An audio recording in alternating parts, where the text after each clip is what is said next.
그런가 하면 1심에서 유죄가 선고되고 의원직 상실형을 선고받은 황운하 의원이 내년 총선 출마를 구체화하면서 서울 수도권에서 김기현 대표와 맞붙고 싶다라는 의사를 밝혀서 논란이 일고 있습니다. 1심에서 의원직 상실에 준하는 유죄를 선고받은 황운하 의원 항소하겠다라고 밝히면서 선거 나오겠다는 거예요. 총선 나오겠다는 거예요. 그러면서 김기현 대표와 맞붙자라고까지 얘기를 했습니다. 박용진 의원님, 물론 이제 황운하 의원 같은 경우는 1심 판결이니까 2심과 3심 대법원 판결이 어떻게 나오는지 지켜봐야 해요. 지켜봐야 합니다만 비슷한 상황에서 1심 판결 이후에 나는 억울하다라고 했었던 최강욱 의원은 결국은 대법원까지 다 유죄가 선고됐습니다. 비슷한 반응을 보였던 윤미향 의원은 2심에서 더 크게 유죄가 인정됐는데 황운하 의원이 또 총선에서 출마한다라는데 같은 당 의원으로서 어떻게 보십니까? 사건이 뭐 각각 다 다르지 않습니까? 그러니까 이제 최강욱 의원, 윤미향 의원을 말씀하셨는데 1심에서 유죄 혹은 1심에서 의원직 상실형을 받았냐 안 받았냐 이것은 다 다르지만 어쨌든 최강욱 의원은 최종적으로 대법원의 판결 때문에 의원직을 상실했고 윤미향 의원은 말씀하신 것처럼 2심에서 더 중한 이런 처벌을 받았죠. 이제 그러나 그럼에도 불구하고 이 사건은 각각 다 다릅니다. 그러니까 우리 혹시라도 우리 돌직구쇼 시청자 여러분들께서 3명이 공범인가? 이렇게 생각하시는 일은 없으셨으면 좋겠고요. 네. 맞습니다. 1심 판결일 뿐입니다. 그러니까 2심이 있고요. 3심이 있어요. 그래서 황운하 의원도 대한민국에 3심제라고 하는 것이 있는 이유는 1심의 판정의 오류를 바로잡으라고 하는 데 있다. 이렇게까지 얘기를 이제 하신 거죠. 근데 출마 여부와 관련해서 본인들은 다 출마 의사들이 있습니다. 지금 민주당에 상당히 많은 현역 의원들이 기소돼서 재판을 받고 있거나 수사를 받고 있어요. 그래서 민주당 내에 이른바 반 검찰에 대한 어떤 분노 게이지가 상당히 높은 것도 다들 아실 겁니다. 그러나 아직 민주당이 공천과 관련된 기준을 정하지를 않았어요.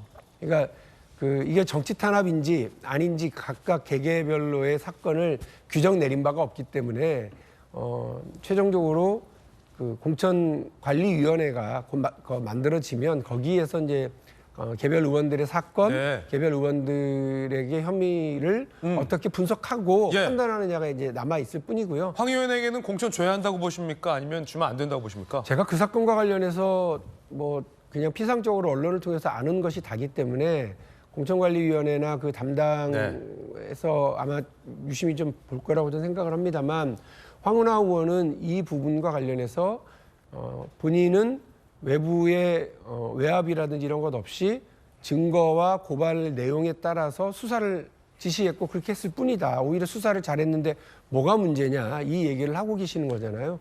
지금은 같은 동료 의원으로서 황운하 의원의 그런 항변에 대해서 귀를 더 기울이고는 있는데 1심 판결이 그렇게 나왔잖아요. 1심 판결의 판단에 대해서는 또 뭐 공천관리위원회라든지 아니면 당원 당규에 따른 사무총장 혹은 당대표가 이 문제에 대한 성격 규정 당연히 저는 해야 된다고 생각합니다. 그러면 이제 박윤진 의원께서는 즉답을 피하시긴 했지만 당 지도부나 공천관리위원회 쪽에서 1심 재판부의 말을 믿을 것이냐 동료 의원의 말을 믿을 것이냐를 선택하겠군요.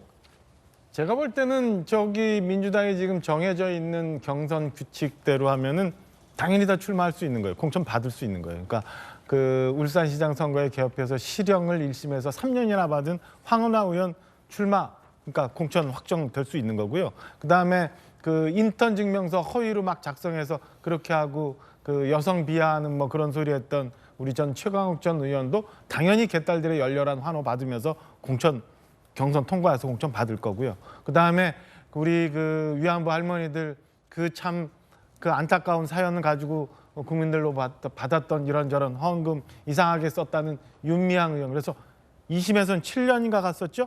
뭐 그런 의원분들 다 우리 열성 지지층 소위 말하는 개딸들 열렬한 응원 받아가지고 공천 다 받을 겁니다. 저는 다 나와서 공천 받으시고 국민들이 과연 그 건들에 대해서 어떻게 생각하는지 좀 판단해 주시는 게 좋을 것 같다는 생각이 듭니다. 황운하 의원이 기소가 된 게 언제냐면요. 2020년 1월 29일이었어요. 정영진 변호사님. 그 1월 29일이었는데 그때가 언제냐.